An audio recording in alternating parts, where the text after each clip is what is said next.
मेरा दिल मेरी जान, मेरा वजूद मेरी पहचान, सबसे जुदा सबसे महान मेरा प्यारा हिंदुस्तान।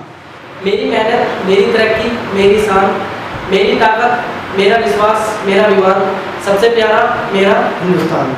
दोस्तों, हम सभी के जज्बात ऐसे ही हैं, क्योंकि आप सभी को पता है कि हम अपना 75वां स्वतंत्रता दिवस मना रहे हैं।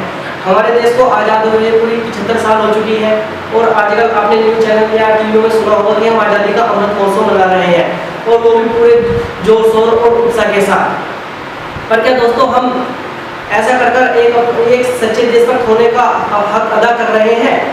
क्या यही एक देशभक्ति है? तो नारे लगाना, झंडे फहराना ठीक बात है, लेकिन यह देशभक्ति नहीं हो सकती, क्योंकि हम नारे लगाकर झंडा फहराकर अपना जो देशभक्ति दिखा रहे हैं वो देशभक्ति नहीं है।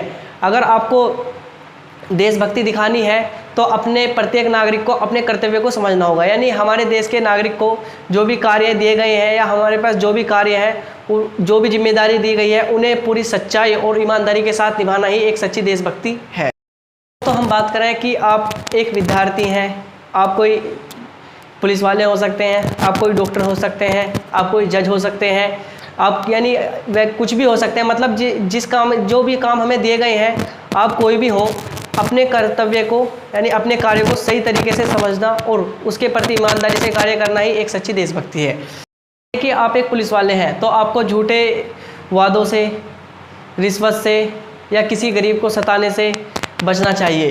अगर आप एक शिक्षक हैं तो आपको अपना कार्य भी पूरी ईमानदारी से करना चाहिए। बच्चों के भविष्य के साथ खिलवाड़ नहीं करना चाहिए। अगर आप कॉलेज जा रहे हो बच्चों को पढ़ाने, तो वहाँ अपने किसी निजी कार्य में नहीं करने चाहिए। आप कॉलेज जा रहे हो तो बच्चों को मेहनत और लगन से पढ़ाना चाहिए। अभी कुछ दिन पहले एक वीडियो मैंने देखा, उसमें दिखा रहे थे कि जो शिक्षक है वो बच्चों के साथ ही यानी क्लासरूम में सोए हुए हैं, तो ऐसा नहीं करना चाहिए।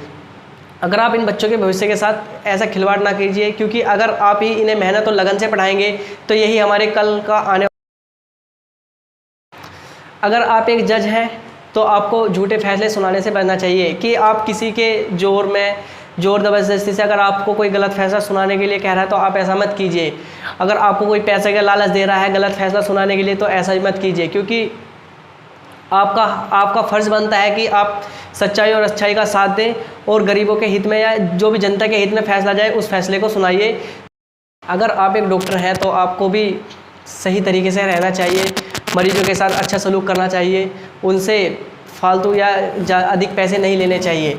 बहुत से डॉक्टर ऐसे होते हैं, मैं सभी की तो बात नहीं कर रहा, पर कुछ डॉक्टर ऐसे होते हैं 100 में से 2-4 कि उनका मेडिकल वालों से अलग कमीशन आता है, फिर लैब वालों से अलग कमीशन आता है।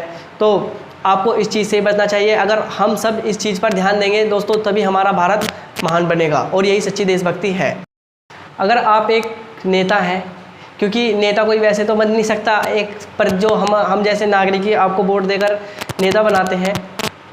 अगर आप नेता हैं तो आपको भी भ्रष्टाचार से बचना चाहिए, ना कि जो कि पैसा आ रहा है उसे पैसे को अपनी जेब में लगाना चाहिए, बल्कि जो पैसा सरकार से आ रहा है वो पैसा जनता का होता है, उसे जनता के हित में ही खर्च करना चाहिए।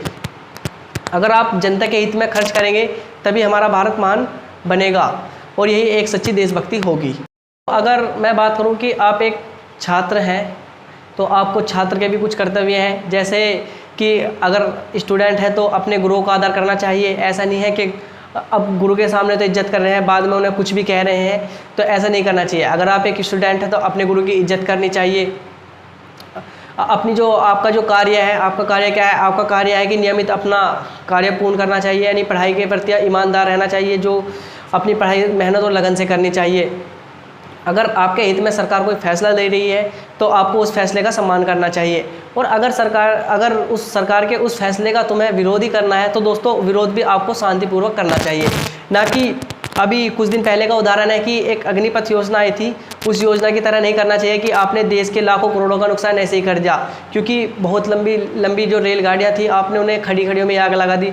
दोस्तों ऐसा नहीं करना चाहिए, क्योंकि अगर वो योजना सेना के लिए थी तो आपको इस योजना का सम्मान करना था। दोस्तों वो योजना आपके लिए इसलिए भी महत्वपूर्ण थी क्योंकि हमारा देश 135 करोड़ जनसंख्या वाला देश है। अब हमारे देश के बहुत से युवाओं का सपना होता है कि वे आर्मी में अपनी सेवा दें, पर अब हमारे पास इतनी जॉब तो है नहीं है कि हम सबकी सेवा ले सके। पर दोस्तों अगर हम अग्निपथ की बात करें तो दोस्तों इसमें 4 साल के बाद जो कुछ सैनिकों का रिटायरमेंट होता और फिर नए सैनिक भर्ती होते, तो इससे क्या बेनिफिट होता? तो इससे बेनिफिट होता कि जो हमारे देश के ज़्यादा से ज़्यादा युवाओं को देश की सेवा करने का मौका मिल जाता। अगर मैं बात करूं, अगर आप एक और सच्चे स्टूडेंट, अगर आप सच्चे विद्यार्थी होते या एक सच्चे देशभक्त होते तो आप ऐसा कदम कभी ना उठाते, क्योंकि आप या अगर हम सेना में जा रहे हैं तो दोस्तों आपको भी पता है कि आप ना तो तनख्वाह के लिए या पेंशन के लिए सेना में नहीं जा रहे हैं, आप जा रहे हैं देश प्रेम के लिए। तो दोस्तों आपको इस योजना को स्वीकार करना था। अगर आप एक आम नागरिक हैं तो दोस्तों आपके लिए भी कुछ जिम्मेदारियां हैं, जैसे कि आपको सरकार के सभी फैसलों का सम्मान करना चाहिए, समाज को बांटने वाली सोच से बचना चाहिए। जैसे अभी हमारी सरकार ने सिंगल यूज प्लास्टिक को से बैन कर दिया है, तो दोस्तों आपका भी हक बनता है कि आपको सिंगल यूज प्लास्टिक को बिल्कुल बैन कर देना चाहिए, क्योंकि अभी सरकार ने टोटल 18 प्रोडक्टों को बैन किया है, जिसमें पॉलीथीन है, गिलास है, यानी बहुत सारे हमारे रोज़मर्रा के जो जीवन में प्रयोग आने वाले प्रोडक्ट हैं, सरकार ने लगभग उन सभी प्रोडक्टों को बंद कर दिया है। तो दोस्तों हमारा भी यह कर्तव्य है कि हम भी आज से प्रण लें कि हम भी सिंगल यूज प्लास्टिक का बिल्कुल उपयोग नहीं करेंगे, और अगर उसका उपयोग करना है तो उसकी जगह क्या उपयोग करना है। अगर आप बाज़ार जा रहे हैं तो बाज़ार जाने के लिए अपना कपड़े का थैला सिलवा लिए, अगर आप घर के बाहर से कुछ सामान ले रहे हैं तो आप स्टील के बर्तनों का प्रयोग कीजिए।